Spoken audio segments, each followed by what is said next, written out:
Hello guys, welcome back to my YouTube channel mister Prince. ഇന്നത്തെ video മറ്റൊന്നല്ല, നമ്മുടെ One പീസിൻ്റെ ചാപ്റ്റർ 1149 സ്പോയിലേഴ്സ് ഇറങ്ങിയിട്ടുണ്ട്. അതിനെക്കുറിച്ചാണ് നമ്മൾ ഇന്നത്തെ വീഡിയോയിൽ നോക്കാൻ പോകുന്നത്. അപ്പോൾ അത് അറിയാൻ താല്പര്യമുള്ളവർ വീഡിയോ മുഴുവനായിട്ട് കാണണം. അതുപോലെ തന്നെ നമ്മുടെ ചാനൽ സബ്സ്ക്രൈബ് ചെയ്യാതെ ഏതെങ്കിലും കൂട്ടുകാർ വീഡിയോ കാണുന്നത് നമ്മുടെ ചാനലിൽ കൂടി ഒന്ന് സബ്സ്ക്രൈബ് ചെയ്യുക. ഇനി 4K സബ്സ്ക്രൈബേഴ്സൊക്കെ വേറെ 120 സബ്സ്ക്രൈബേഴ്സും കണ്ടേ വേണ്ടു. നിങ്ങളെല്ലാവരും വിചാരിച്ചാൽ നമുക്ക് 2 ദിവസത്തിനോട് കംപ്ലീറ്റ് ആക്കാൻ പറ്റും. അപ്പോൾ നിങ്ങളെല്ലാവരും സബ്സ്ക്രൈബ് ചെയ്തിട്ടുണ്ടാവും എന്ന് വിചാരിക്കുന്നു. എന്നാൽ നമുക്ക് നേരിട്ട് വീഡിയോയിലേക്ക് പോകാം. കഴിഞ്ഞ ചാപ്റ്ററിൻ്റെ അവസാനത്തിൽ നമ്മുടെ ഗബാൻ നമ്മുടെ സമേഴ്സിൻ്റെ കൈ കട്ട് ചെയ്യുന്ന സ്ഥലത്താണ് അവസാനിച്ചത്. ആ കട്ട് ചെയ്ത കൈ ആണെങ്കിൽ നമ്മുടെ സമേഴ്സിൻ്റെ റീജനറേറ്റ് ചെയ്യാനും പറ്റിയിരുന്നില്ല. അതിൻ്റെ തുടർച്ചയായിട്ട് തന്നെയാണ് നമ്മുടെ ഈ ചാപ്റ്ററും തുടങ്ങുന്നത്. ചാപ്റ്ററിൻ്റെ ടൈറ്റിൽ കൊടുത്തിരിക്കുന്നത് 1 സെക്കൻഡ് എന്നാണ്. കവർ സ്റ്റോറിയിലുള്ളത് നമ്മുടെ സ്ട്രോ ഹാറ്റ്സ് ഒരു കഫയിലാണ് ഉള്ളത്. അവിടെ നിന്ന് അവർ ചെറിയ ചെറിയ ക്ലോത്ത്സ് പുതുതായിട്ട് ഇടുന്നുണ്ട്, നമ്മുടെ ലിലിത്തും മോണിയും. പിന്നെ നമ്മൾ മെയിൻ സ്റ്റോറിയിലേക്ക് നോക്കുമ്പോൾ the chapter continues from the last one. We get Scopper Gaban versus Somers. Gaban completely defeated Somers and cut his body in two pieces using haki and axe. Somers stays alive but can't regenerate. നമ്മുടെ Scopper ഗബാൻ ആയിക്കോട്ടെ നമ്മുടെ സമേഴ്സിനെ പൂർണ്ണമായിട്ട് defeat ചെയ്തിട്ടുണ്ട്. നമ്മുടെ സമേഴ്സിനെ വെട്ടി തുണ്ടാക്കി ഇട്ടിട്ടുണ്ട് എന്നൊക്കെയാണ് നമ്മുടെ ഈ സ്പോയിലേഴ്സ് പറഞ്ഞിട്ടുള്ളത്. തൻ്റെ ഹാക്കിയും അതുപോലെ തന്നെ തൻ്റെ ആക്സും ഉപയോഗിച്ച്. പക്ഷേങ്കിൽ കോൺഗ്രസ് ഹാക്കിയാണോ അല്ലെങ്കിൽ മറ്റേതും തരത്തിലുള്ള ഹാക്കിയാണോ എന്നൊന്നും ഇത് പറയുന്നില്ല. തൻ്റെ ആക്സും ഹാക്കിയും ഉപയോഗിച്ചിട്ടാണെന്ന് പറയുന്നത്. പക്ഷേങ്കിൽ സമേഴ്സ് ജീവനോടെ ഉണ്ട്, പക്ഷേങ്കിൽ റീജനറേറ്റ് ചെയ്യാൻ പറ്റുന്നില്ല. തൊട്ടടുത്ത സീനിൽ Gunko goes to clone and says she will kill him if Scopper doesn't surrender. She stabs him and throws him from the tree. തൊട്ടടുത്ത സീനിൽ നമ്മുടെ ഗംഗു ആയിക്കോട്ടെ നമ്മുടെ കൊലോൺ ഗബാൻ്റെ മകനെ പിടിച്ച് വെച്ചിട്ട് നമ്മുടെ ഗബാനോട് പറയുകയാണ്, നീ സറണ്ടർ ചെയ്തിട്ടില്ലെങ്കിൽ ഞാനിവനെ കൊന്നു കളയുമെന്ന്. അത് കേട്ടതും നമ്മുടെ ഗബാൻ സറണ്ടർ ചെയ്യും. എന്നുവെച്ചാൽ നമ്മുടെ ഗംഗു നമ്മുടെ ഗബാനെ സ്റ്റാബ് ചെയ്തിട്ട് ആ ട്രീൻ്റെ മേലിൽ നിന്ന് താഴേക്ക് തള്ളിയിടും. താഴേക്കെന്ന് ഉദ്ദേശിച്ചത് ഒരുപക്ഷെ അണ്ടർവേൾഡിലേക്കായിരിക്കാം. എവിടത്തേക്കാണെന്ന് നമുക്കിപ്പോൾ പാനലിൽ കാണാതെ പറയാൻ പറ്റില്ല. അപ്പോൾ നമ്മൾ വിചാരിച്ചതുപോലെയൊന്നല്ല ഹോളി നൈറ്റ്സ് ചെയ്തുകൊണ്ടിരിക്കുന്നത്. നമ്മൾ വിചാരിച്ചത് ഹോളി നൈറ്റ്സ് വളരെ പവർഫുൾ ആയിരിക്കും, അതുകൊണ്ട് നമ്മുടെ ഓപ്പണൻസിന് പിടിച്ച് നിൽക്കാൻ പറ്റില്ലെന്നൊക്കെയായിരുന്നു സ്ട്രോ ഹാറ്റ്സിന് മറ്റുള്ളവർക്കൊന്നും. ഇതിപ്പം നമ്മുടെ ഹോളി നൈറ്റ്സ് വെറും ചെറ്റത്തരം കാണിച്ചിട്ടാണ് ഇവരോടൊക്കെ പിടിച്ച് നിൽക്കുന്നത് തന്നെ.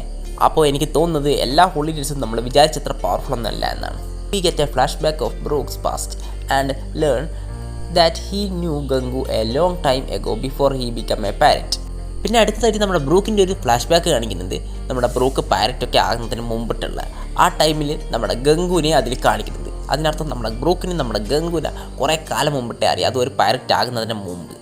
അപ്പോൾ ഒരു പക്ഷേ ഇനി അങ്ങോട്ടേക്കുള്ള ടൈമിൽ നമുക്ക് ഗംഗുവിൻ്റെ മുഴുവനായിട്ടുള്ള സ്റ്റോറി എന്താണെന്ന് മനസ്സിലാക്കാൻ പറ്റും. ഇതിലൂടെ വേറൊരു കാര്യം നമുക്ക് മനസ്സിലായിട്ടുണ്ട്. നമ്മൾ ഗംഗുവിനെ കാണുന്നത് പോലെ യങ് ആയിട്ടുള്ളൊരു ക്യാരക്ടറൊന്നുമല്ല ഗംഗു. നമ്മുടെ ബ്രൂക്ക് പാരറ്റ് ആകുന്നതിന് മുമ്പ് നമ്മുടെ ഗംഗുവിനെ അറിയുകയാണെങ്കിൽ നിങ്ങളൊന്ന് ആലോചിച്ച് നോക്കിയാൽ മതി, ഗംഗുവിന് എത്രമാത്രം വയസ്സുണ്ടാവും. ഏകദേശം ബ്രൂക്കിൻ്റെ അത്ര തന്നെ വയസ്സ് നമ്മുടെ ഗംഗുവിനുണ്ടാകും. പിന്നെ അടുത്തതായിട്ട് Gunko regains control of her mind and tries to free Brook. പിന്നെ തൊട്ടടുത്ത സീനിനായിട്ട് നമ്മുടെ ഗംഗു തൻ്റെ തൻ്റെ മൈൻഡിൻ്റെ കൺട്രോൾ തിരിച്ചെടുക്കുകയും അതിനുശേഷം നമ്മുടെ ബ്രൂക്കിനെ ഫ്രീ ചെയ്യാൻ ശ്രമിക്കുകയും ചെയ്യും. അപ്പോൾ ഇത് പറഞ്ഞത് വെച്ച് നോക്കുമ്പോൾ നമ്മുടെ ഗംഗുവിൻ്റെ മൈൻഡ് ഇതുവരെ മറ്റാരോ കൺട്രോൾ ചെയ്തുകൊണ്ടിരിക്കുകയായിരുന്നു. അത് ഒരു പക്ഷേ നമ്മുടെ ഇമൂസാമയായിരിക്കും. അപ്പോൾ ഇതിനിടയിൽ നമ്മുടെ ഗംഗുവിന് തൻ്റെ കോൺഷ്യൻസൻസ് തിരിച്ചു കിട്ടി. അപ്പോൾ നമ്മുടെ ബ്രൂക്കിനെ നമ്മുടെ ഗംഗു റിക്കഗ്നൈസ് ചെയ്യുകയും എന്നുവെച്ചാൽ നമ്മുടെ ബ്രൂക്കിനെ ഫ്രീ ചെയ്യാൻ ശ്രമിക്കുകയും ചെയ്തു. അപ്പോൾ ഇത് വെച്ച് നോക്കുമ്പോൾ നമ്മുടെ ഗംഗു പൂർണ്ണമായിട്ടൊരു ഈവിൽ ക്യാരക്ടർ ആകാതിരിക്കാൻ ചാൻസ് ഉണ്ട്. നമുക്ക് ഗംഗുവിൻ്റെ ബാക്ക് സ്റ്റോറി കണ്ടാൽ മാത്രമേ അത് മുഴുവനായിട്ട് മനസ്സിലാകുകയുള്ളൂ.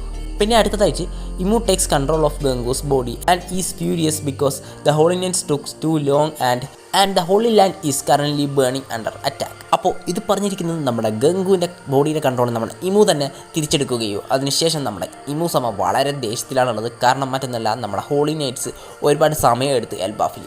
ആ ഒരു കാരണം കൊണ്ട് നമ്മുടെ ഇമു വളരെ ദേഷ്യത്തിലാണുള്ളത്. അത് മാത്രമല്ല, നമ്മുടെ ഹോളി നൈറ്റിനെ ആരോ അറ്റാക്കും ചെയ്തിട്ടുണ്ട്. അത് മറ്റാരും ആയിരിക്കില്ല, നമ്മുടെ ഡ്രാഗൺ ആയിരിക്കും അല്ലെങ്കിൽ റെവല്യൂഷണറി ആർമി ആയിരിക്കും. നമുക്കറിയാം നമ്മുടെ ഡ്രാഗൺ പറഞ്ഞിട്ടുണ്ട് ഹോളി നൈറ്റ്സ് മൂവ് നടക്കുകയാണെങ്കിൽ ഞാനും എൻ്റെ മൂവ് നടത്തുമെന്ന്.